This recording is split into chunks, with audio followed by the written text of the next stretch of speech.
Hello guys, इस series का fourth topic resistor, inductor and capacitor. So देखिए, ये तीनों के तीनों हम जो डिवाइसेस है, जो फैक्टर है, रेजिस्टर, इंडक्टर, कैपेसिटर, ये तीनों हम कंपैरेटिवली पढ़ने वाले हैं guys. Resistor, inductor, capacitor comparatively पढ़ना है। कंपैरेटिवली पढ़ेंगे तो definitely it will recall, specifically it will recall at the time of the exam, and while revising it is very easy to revise. Okay, so resistor, what is the symbol for resistor? R. What is the symbol for inductor? L. What is the symbol for capacitor? C. And this is what? This is sign of resistor, sign of inductor and sign of capacitor. देखो यहाँ पे ज्यादातर aspirants बैपल होते हैं कि resistor का जो symbol होता है वो ऐसा झिकझैक टाइप होता है गाइस, ऐसा झिकझैक होता है रेजिस्टर का सिंबल, झिकझैक होता है। सो हमारा इंडक्टर का जो साइन है वो ऐसा कॉइल टाइप होता है। ओके, ये जो कॉइल टाइप होता है। और कैपेसिटर, सो देखिए very easy to draw capacitor it is. Okay, इसमें डिफरेंशिएट समझा आपको। रेजिस्टर का ऐसा झिकझैक टाइप साइन होता है, सो इंडक्टर का लाइक कॉइल। ओके, कॉइल ही होता है एक्चुअली। ओके, ये इंडक्टर का साइन है। So this is the unit for capacitor, this is the unit for inductor, this is the unit of resistor. इसके पहले के टॉपिक में हमने पढ़ा था वो प्रॉपर्टी था गाइस, रेजिस्टेंस, और आज हम पढ़ रहे हैं resistor. Okay, resistance a property है, तो रेजिस्टर एक डिवाइस है जिसके थ्रू हम करंट को क्या कर सकते हैं, अपोज कर सकते हैं, करंट को अपोज कर सकते हैं, करंट को कंट्रोल कर सकते हैं। ऐसा एक डिवाइस है या तो फिर एक फैक्टर है resistor. Okay, so then Ohm's law देखो, अकॉर्डिंगली ओम्स लॉ हमने इसके पहले भी पढ़ा था। V is equal to I into R. V means voltage is equal to current into resistor. V, अगर हमको करंट को निकालना है तो क्या होगा, I is equal to V by R. Okay, अगर हमको रेजिस्टेंस को निकालना है सो क्या होगा, R is equal to V by I। And here देखिए, यहाँ पे अगर इंडक्टर है तो उस केस में हमारा रेजिस्टेंस क्या होता है, इंडक्टिव रिएक्टेंस। अगर कैपेसिटर है उस केस में हमारा रेजिस्टेंस क्या होता है, कैपेसिटिव रिएक्टेंस। सो देखिए, ये जो XC है, XL है और R है, ये तीनों के तीनों करंट को अपोज करने वाली प्रॉपर्टीज है गाइस। सो रेजिस्टर में हम रेजिस्टेंस ही कंसीडर करते हैं, इंडक्टर में XL करके कंसीडर करते हैं, हालांकि वो रेजिस्टेंस ही है, but in case of inductor consider XL, in case of capacitor consider XC, capacitive reactance. So देखिए यहाँ पे सीरीज कनेक्शन आपको पता है कि जो फर्स्ट एंड होता है, first end, second end, first resistor का सेकंड एंड, सेकंड रेजिस्टर का फर्स्ट एंड, ये कनेक्ट होता है ना, second end to first end of second resistor. यहाँ पे भी वैसा है, इंडक्टर है इन केस ऑफ रेजिस्टर, और ये भी ऐसा है। ये तो ओनली कनेक्शंस है सीरीज कनेक्शन का। इस सीरीज कनेक्शन का जो सीरीज कनेक्शन है हमारा, उसका एक कनेक्शन है, उसका कैसा होता है। सो देखो, यहाँ पे फर्स्ट कैपेसिटर का सेकंड एंड, सेकंड कैपेसिटर का फर्स्ट एंड, ये कनेक्ट होता है। और हम आउट टर्मिनल देखते हैं तो फर्स्ट कैपेसिटर का first terminal and second capacitor का सेकंड टर्मिनल, ये आउटगोइंग होता है।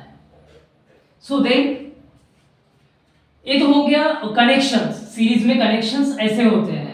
सो बट इसको इक्विवेलेंट करना है, हमें कैलकुलेट करना है resistor, in case of resistor calculate करना है, मतलब टोटल रेजिस्टेंस निकालना है इन सीरीज। टोटल रेजिस्टेंस को हम इक्विवेलेंट रेजिस्टेंस भी कहते हैं, टोटल रेजिस्टेंस को इक्विवेलेंट रेजिस्टेंस भी कहते हैं गाइस। सो देखिए, RT means total resistance is equal to R1 plus R2 means क्या, ये एडिटिव होता है, मींस एज इट इज जो भी होगा यहाँ पे रेजिस्टेंस की वैल्यू, वो उसके अकॉर्डिंगली, मतलब उसका सम, ये जो क्या होगा, इक्विवेलेंट रेजिस्टेंस होगा। यहाँ पे इंडक्टर के केस में ये भी सेम ही होगा, जो इंडक्टेंस का वैल्यू होगा वो हम क्या करेंगे, सम करेंगे यहाँ पे इन केस ऑफ सीरीज। यहाँ पे बट डिफरेंट है गाइस, यहाँ पे एस्पिरेंट्स बैपल होते हैं। ये जो होता है कैपेसिटेंस, टोटल कैपेसिटेंस या तो इक्विवेलेंट कैपेसिटेंस, यहाँ पे जो टोटल कैपेसिटेंस हम कैलकुलेट करते हैं तब वो फ्रैक्शनल होता है गाइस, 1/C1 प्लस 1/C2, अगर टू कैपेसिटर से तो फ्रैक्शनल होता है। और इंडक्टर और रेजिस्टर की बात करते हैं तो एडिटिव होता है गाइस, व्हाट, एडिटिव होता है।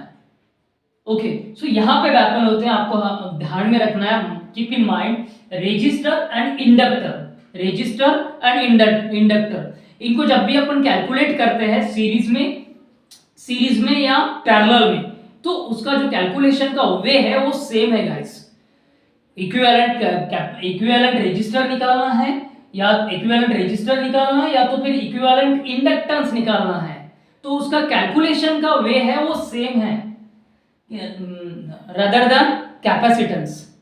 सो यहाँ पे हमें क्लियर होना है कि रेजिस्टर इंडक्टर का कैलकुलेशन का वे सेम है इन केस ऑफ इक्विवेलेंट।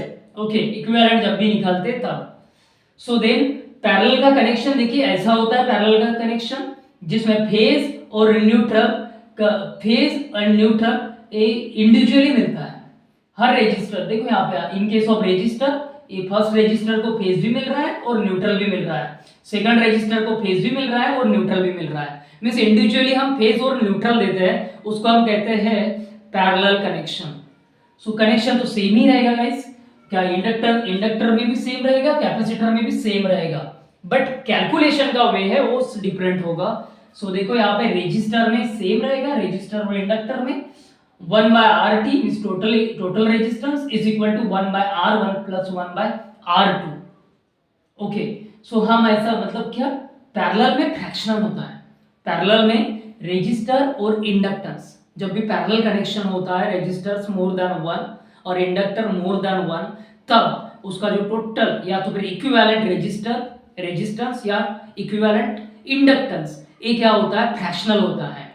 सीरीज में एडिटिव होता है और पैरेलल में फ्रैक्शनल होता है, और इसका वाइस वर्सा है कैपेसिटर्स में, वाइस वर्सा है। देखिए ये यहाँ पे फोकस करने वाली बात है गाइस कि यहाँ पे जो कैपेसिटर है वो एंटायरली डिफरेंट है the way of calculations while calculating equivalent. So देखिए यहाँ पे देखो, यहाँ पे एडिटिव होता है, जब भी पैरेलल में कनेक्शन होता है तो एडिटिव होता है। So keep in mind this point. Okay, again some remaining basics.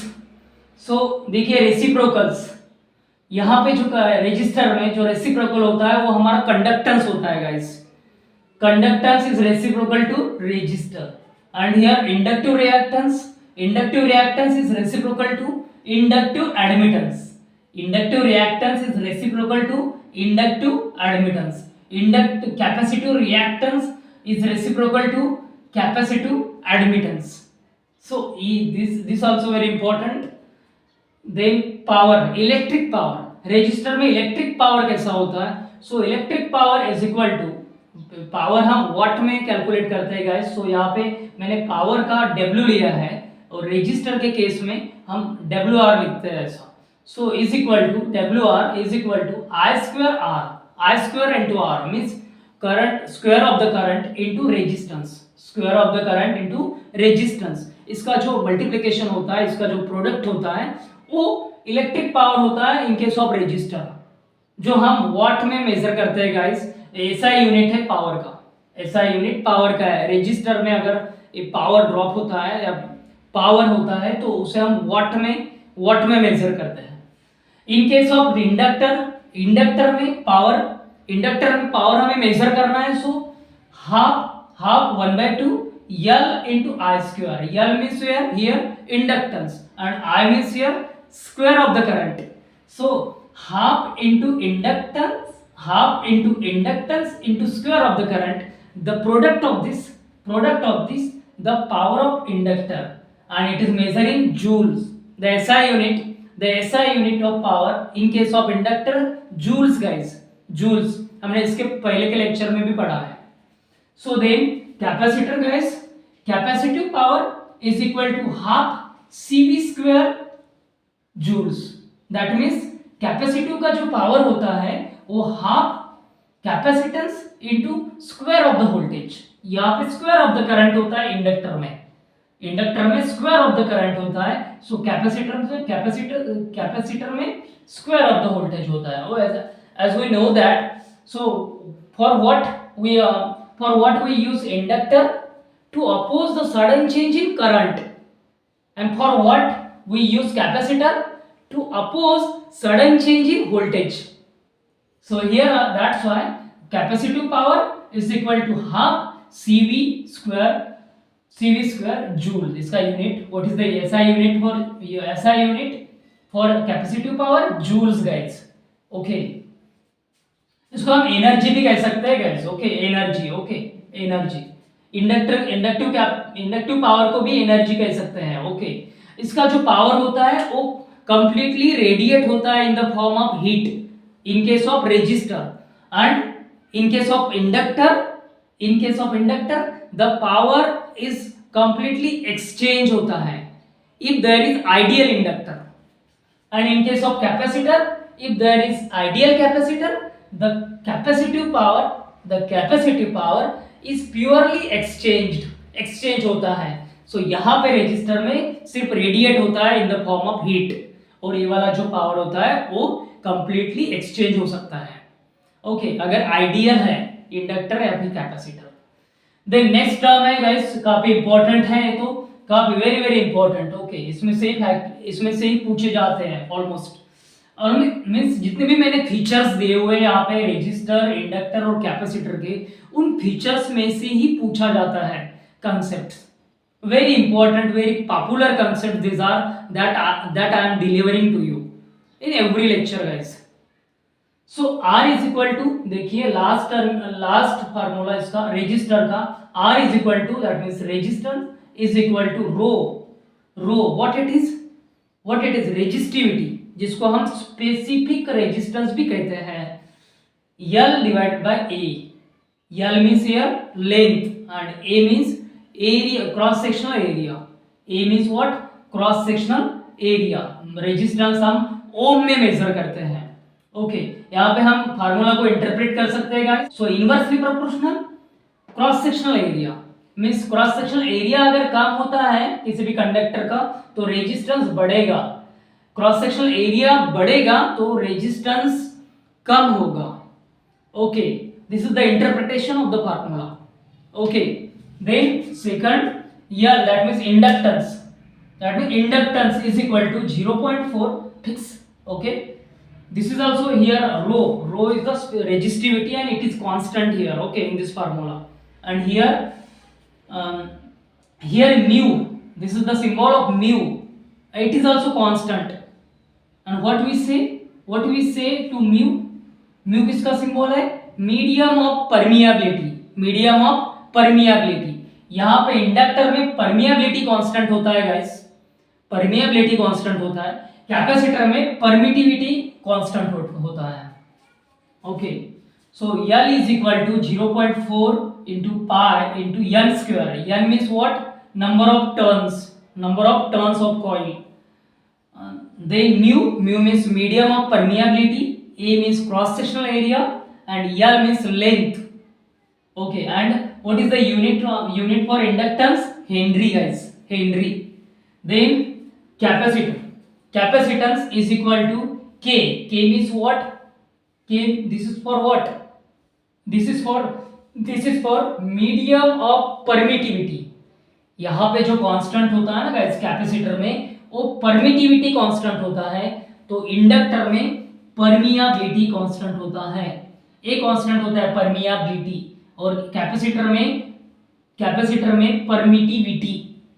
Okay, सो इसको भी इंटरप्रेट कर सकते हैं, capacitance is directly proportional to the medium of permittivity और cross sectional area, and inversely proportional to the distance between the plates. So ऐसा interpretation है, ऐसा हमें केयरफुली गाइस पढ़ना है तब जाके, और comparatively, very important this term, comparatively way. So okay guys, we will meet soon, keep watching.